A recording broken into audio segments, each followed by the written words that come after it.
well, just somebody come, let's start a project. And we have the first meeting is next Thursday. Let's see who shows up for that. All 25 of them folks, you don't see them. Maybe there's 3 or 4 people. So if you only got 3 or 4 people, you work with those 3 or 4 people. And that 3 or 4 people will multiply. It'll look like you work with 1,000. Because now you got 3 dedicated people. Because they understand and they're willing to put the work in. It's about work. It's about the grind. And if you don't have anybody to help you support that idea is dead. You can do certain things by yourself, but it's much, much more effective and enjoyable when you got people working with you. You have something to say about that? I got something to say. Go ahead. Media is important too, because that's becoming a feeder for the kids. And if the images are fucked up, they're gonna, it's already happening. So what we need to do is change those images, not to make it corny, but to make it more wholesome, and to give us some more morality, for the children, so that generation can keep growing, because right now, you got little babies walking around with their booties and their little things on, like the mama says, like it's kind of sad, And in the society that the other people live in, they don't have the children doing that. You don't see in one video with their kids doing that. So we need to start looking at our children and ourselves and see what we could do to uplift, And then it's the media. It's TikTok. It could be shorties. It could be whatever, But if it's constantly pushed out by everybody who has one of these, it's going to start making a difference, And if it gets to a point where they start cutting that off, we create our own platform. We just create our own platform and start doing it, on YouTube, or create our own channel, and people start subscribing. But people, it's like a trend. You know what I'm saying? So the rappers have to be demolished for some of their bullshit that they're putting out there, because it's not productive. It's not helping anybody. And so that has to be. But how do you do that? That's a good question, because which I'm asking myself, because you don't want to turn them off. You want to, if you could make them more self-aware. Make them more self-aware of who they are, what they're doing, how powerful they have. Now they can, now their whole meaning behind it is the money. But money is not going to be the big thing anymore. It's not money. Through the media, they can have their money. But through you see the other society doing that, they're making money off of them. So that's what we have to start looking at, our priorities. And I think media is the foundation for, among other things, education. And what we're doing here, teaching, people who are incarcerated, they can come and, who can't find things to do, they can come here and they can work, some place for them to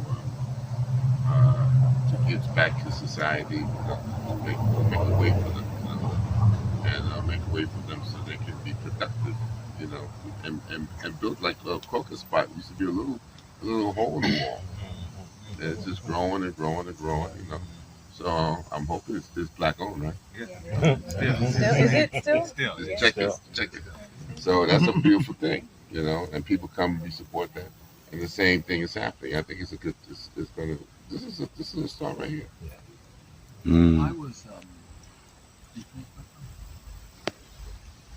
I come from a very different tradition in the last couple years. My tradition is political science. It's not farming, not even poetry. It's political science. How do we study what is happening to us? How do we combat it? How do we build upon it? And how do we win? I'm not interested in fucking gestures. Come on. I'm not interested in demonstrations. I'm interested in concrete political reality. When we had the East Wind, I taught the political workshop. We had people coming in from all walks of life, kids and everybody else. And I believe the first thing we have to do is develop a credo. What is our credo? What do we believe in? I've developed 3 concepts. It's not just me, a few other people did this. 3 concepts. Ideology. What do you believe in? Really. If they torture you, if they beat the shit out of you, what do you believe in? Do you believe in money? Do you believe in land? Free the land? What do you believe in? That's what's happening. So that's ideology. The second one is leadership. We have a problem with that because we have egos. Leadership. You need people who lead who are competent, who are giving, who are compassionate, and who take no shit from anybody. You may not like them, but they ain't bullshit. I got that concept from the fact that I was raised in gangs. I am a Harlemite for 100 years. My mother came there, my grandmother came there in 1925 from Puerto Rico. And the only way you could survive in Harlem was being part of a group. So I became part of a gang. My grandfather was a gin guy with the Italians. And I would watch the Italians, watch how they move. And that thing is all of us have to protect the industry, whatever it was. Remember, at that time, it was illegal liquor. And my grandfather became enamored. They loved him because he wouldn't talk, he wouldn't say shit, but he knew he was Puerto Rican and a black man. In fact, one day, I'll tell you this. I was a reporter. I got awards for reporting. I won 2 Emmys in New York for being the best reporter, and on TV. And I'm trying to do something on a building that was burned down by the mob, and they wouldn't talk to me. Now, my last name is Luciano. It's Luciano. And Luciano is Sicilian. So they knew who the fuck I was. The guy came down from a building. The building was already burned down. The mayor was an Italian guy named, what was his name? The Italian. No. No, before him. The guy who worked for Trump. Giuliani. Giuliani. Now, I won't forget that name. So he wanted to go after him. He was turning in people. He was turning his own people. Anyway, long story short, they hated him. So I was doing the story, and a kid comes down to me to show you how important ties are. Comes down, he says, "You're Filippo," and the Sicilian Felipe is Filippo. And I said, "Yeah." He said, "My grandfather says your grandfather was a stand-up guy." You know what that means in Sicilian language? Stand up. It's like this. He ain't turning nobody in. He's cool. Yes, it's a gang organization, but when they respect you like that, let me tell you something about Italians. They may not like black people. They call us moolies. But when they love you, forget about it. You can't even tell them if somebody hurts you because they go after you. Somebody bothering you, kid? No, Gio, no. Tell me if somebody's bothering you. You need some money? No, I don't need. Because, the boy's out. You know that once you tell him, that boy's off the count. So, he comes down and he says, "My grandfather's watching this TV while you're doing it live. He says your grandfather's a stand-up guy."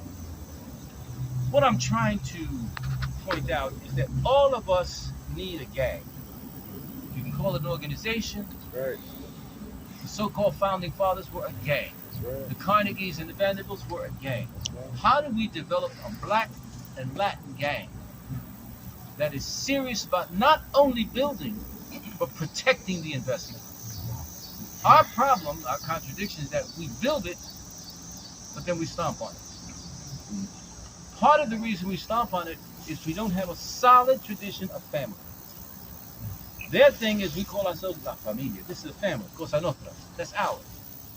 I'm not making heroes of these guys because they do a lot of stuff that's not right.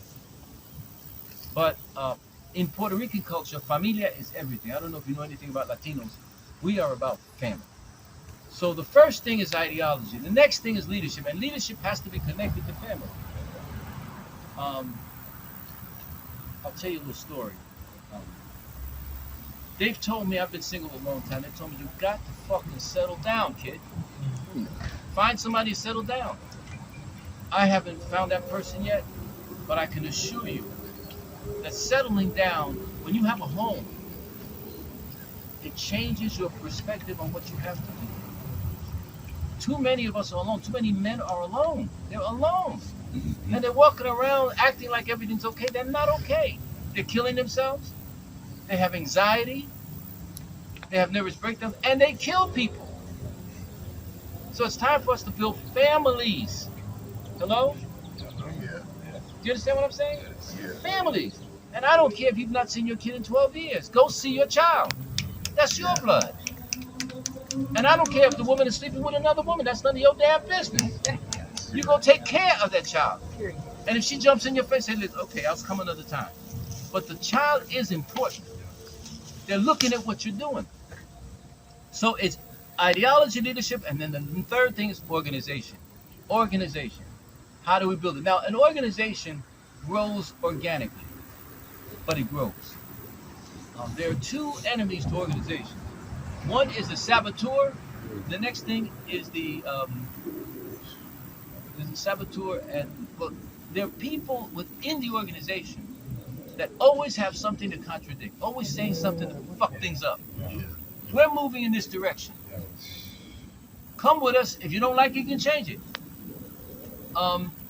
But try not to listen to the saboteur. The saboteur likes to sabotage things. Do you understand what I'm saying? And more organizations have been destroyed because of that. So I'm interested in building an organization that is serious about one purpose, whatever that purpose is. Real quick before you move on, so sorry. How do you deal with that person though? You first of all have to be compassionate but forceful. That doesn't mean you say shut the fuck up, but you argue it down, because there are people who may believe what he's saying or she's saying. And something else, but no, we have infiltrated. But the important thing, and we may have them here, but the important thing is understand that there's nothing that you do that is not going to be looked at and infiltrated by the enemy. I don't want to make you paranoid, but seeing healthy black men and women like y'all, if I'm in the police department, I'm coming in. What are you doing? Why are you doing it? That's right. Are they hiding guns? Are they ready to take over Richmond? This is what they're thinking. Remember, this was the place where they would sell babies. They would sell slaves, the babies within the slaves. Only in Richmond, no other place. This was ahead of the Confederacy. You don't think their own babies? That's what I'm saying. The black women, they would sell them. So here's a woman who has a child, so you get two for the price of one. That's the way it was. Don't think that this being the bedrock of Confederacy, that they're not concerned with what is happening. Plus, there's an enormous amount of guilt. They know what they did. They know what they did. And don't believe Latinos who come up to you and tell you, no, but I know blacks. Because their ancestors were transported here from Nigeria, from the Congo, from Sierra Leone, from Mali, sent right here. And the only reason they're white is because there were so many Spaniards who came in and slept with them. We have that in our culture too, in Black American culture. Folks, we got to get past that. All I'm suggesting is this: ideology, leadership, and organization. Make sure it's tight. Make sure the people say, well, you shouldn't pick people who don't agree with you. Bullshit. Find people who agree with you and who are do or die. That's right. I like do or die brothers next to me. That's right. I refuse to be with people, well, I'm not sure, Felipe, because you're kind of crazy. Listen, if you don't agree with me, fine. I'm not going to get mad at you, but I'm moving on. I'm doing what I got to do. That's right. They've broken every bone in my body because I believe in Puerto Rican independence. My whole family's been involved in Puerto Rican independence. And I would hope that some of us will begin to read some more. Too many of us are emotionally involved in negritude, emotionally involved in blackness. You must read the history of Africa. It'll blow your mind. Mali, Songhai, Timbuktu, Egypt. All of the Greeks got their stuff from Egypt. And they're still trying to make Egypt an Arab country, not an African one. They don't want to tell you that Aristotle, Pythagoras, Plato, all of them got their stuff from Egypt. We are not alone in this. We have a history of genius that goes way back. Oh, we know Jesus was there. Now, and there was a guy, a black man, Hannibal, who traveled the Alps with 10,000 African elephants. If you know anything about animal training, the African elephant is the most ornery, rebellious, big beast in the world. He traveled with 10,000 of them. And almost beat him. Had they not burned his place in Carthage, in Tunisia, they would have won. If you look at Sicilians, they're all dark. How did that happen? Intermarrying with the Africans who would conquer us. Folks, I'm very proud of being an African. I'm very proud. My mother used to tell me, Africa is your mother. Puerto Rico is your father. Fathers come and go. But your mother is Africa. So I grew up with that already. We've been in Harlem 100 years. Now, I come from the position that of people who are not willing to stand up and defend themselves are already dead. Land is the first part. There's no doubt about it. But at some point, and I'm not talking about no Harper's Ferry or going do or die and getting killed. But sometimes you have to make a stand.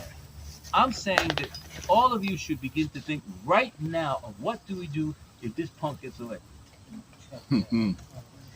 What are we going to do? How do you defend your children? Because they are coming.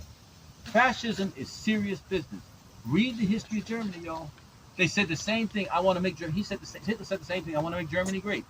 He killed more black soldiers, American soldiers. They killed them. I'm not trying to cast a pall on this meeting. I'm saying that I come from a political point, as did Rap Brown, as did Kwame Ture, as did Fred Hampton. We believe arm yourself or harm yourself. Now, I'm not saying you should go out and buy guns right now. Whoever's listening to me, don't go and tell the police that this was an armed man. Because I know some motherfuckers will do that. Just remember, it's nice knowing to defend yourself. Defend your wife, defend your children. Know what to do.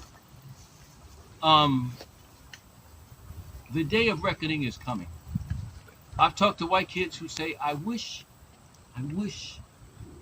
I was black. They have nothing. They are killing themselves in numbers, but so are our children. Don't kid yourself. Black children are committing suicide in record numbers. They don't know what the hell to do with themselves. And as black men, we need to go out in the streets and grab them up and put them in the land. Grab them up and put them in the land. Teach them how to till. Teach them what the deal is. And love them. All of us need a hug. All of us need something. We need family. And finally, I love these guys. I've been with them 50 years. I was the kid of the group. Not once did they bring up that I was Puerto Rican. Not once. I would read poems in Spanish. And they would try to kind of follow me. And they would go ahead and do it, man. Part of the love of a group is that if he's saying it and he believes it, we're going to go with it. We're going to go with it. I don't know how many Latinos you have in this town, but get these Negroes in here. Yeah. We met a Venezuelan cab driver. Try to get him in there. I don't own them, but I'm white. Stop! Yeah. Don't knock them down because they're white. Explain to them the African presence in South America. Haiti was the one that started freeing these niggas up. I'm serious. All of the South American countries began going forward because of Toussaint Louverture and Dessalines.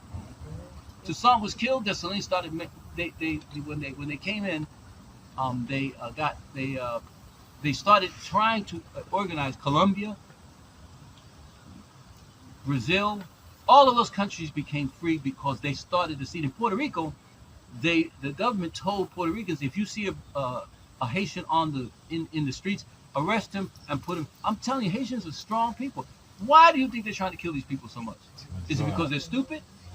Is it because they have no heart? They're doing their best to kill them. They beat the best army in the West, Napoleon. Whipped his behind. And they did it based on music. Their music is so powerful. If you listen to Haitian voodoo music, You know, my mother calls it devil music. She said, the blood of Jesus. The blood of Jesus. Because she's Pentecostal. She said, don't listen to that stuff. I said, Mommy, it's music. Y'all do the same thing. Y'all jump up in the spirit and speak tongues. You prophesy. They do the same thing. I'm not into the religion, but I understand the similarities. The white man has given us the Bible. He took our land. He gave us, said, read the Bible. Read it. Get caught up in the Bible. And while you're praying and reading the Bible, we're taking your land. And Jomo Kenyatta said that. He said, while we were praying, with your eyes closed, they took the land. Free the land. I believe that there will be a time in this country, and maybe starting here, when there will be no road back. In other words, you won't be able to sashay or shuck and jive. You won't be able to do it. And you'll have to make a stand. I've got my ass kicked so much, pain is almost natural for me. I have a therapist who said, you like pain too much. I don't mean I'm a freak, but I mean, I don't know, I may be. But I believe that when you love, you're willing to put your life on the line. You're willing to put your life on the line. I went to jail when I was 16. Somebody made the mistake, a brother, made the mistake of not understanding the culture. Puerto Rican culture is like this. If you fuck with anybody, my friend, it's a wrap. I don't ask questions. I don't go to the police. I go to you, and I take you out, especially if you hurt them to the point where they're almost dead. So I heard that he beat my brother up. I was in the Carnegie Hall listening to Renaissance music. I happen to like European classical music, and I love jazz. So don't get it wrong that you can't do two at the same time. And I came home and I saw him down. He was trembling. His face was distorted and contorted. So I said, who did this to you? He named the guy. I said, that's it. I knew he was dead. I have to tell you, I knew. So I called my peeps up in another part of Brooklyn. And if you know anything about Brooklyn in those days, it was like a war zone. It was warrior school. So I called him. We went and I spoke to the guy. I was terrified of him. The worst thing in the world is to have a man standing in front of you who's scared of you. Because he'll do anything he can to kill you. So I said, okay, why'd you hit my brother? And here's the mistake he made, talking about family. He said, I'll fuck out of here, man. You ask me why I hit your brother. I'll hit your sister. I'll hit you. I'll hit your mother. And that's all he remembers. That's all he remembers. I don't know what happened, what got into me. But I hit him so hard, he fell down, fell back, tried to run, we kicked his ass. My boy, who was with me, stabbed him twice. Bang, bang. Damn. We use knives, by the way. We use knives. And I got busted within 10 minutes. And they beat me for 2 hours. Now, I met a guy, his name was Stanley Howard. I had him on the air. I have a radio program in New York. He was beaten for 4 hours. They put a plastic bag over his head. Be prepared for torture. Be prepared for it. Be prepared for the worst things that you can. We sometimes ascribe humanity to people who are not human. Mm-hmm. They don't care. Look what they're doing in the Congo. We've lost so many black people in the Congo. We've lost so many people in Darfur. It's sad. And who's that woman who she said, in the name of Jesus, I rebuke you, Satan, and he shot her in the face. So you messed. And the guy was tall. He was a big guy. Why would he need to do that? In her robe. What, pardon me, man? In her robe. In her robe. There are some Latinos in Texas who are saying now that they're to try to keep them from voting, they're taking them out of their homes in the middle of the night, sitting them outside in their robes. These are grandmothers. And going through their house, if you have pot, forget about it. I hope I'm not painting a bleak picture, but I hope you understand how serious this is. This is a place that has to be protected. It has to be protected, brothers.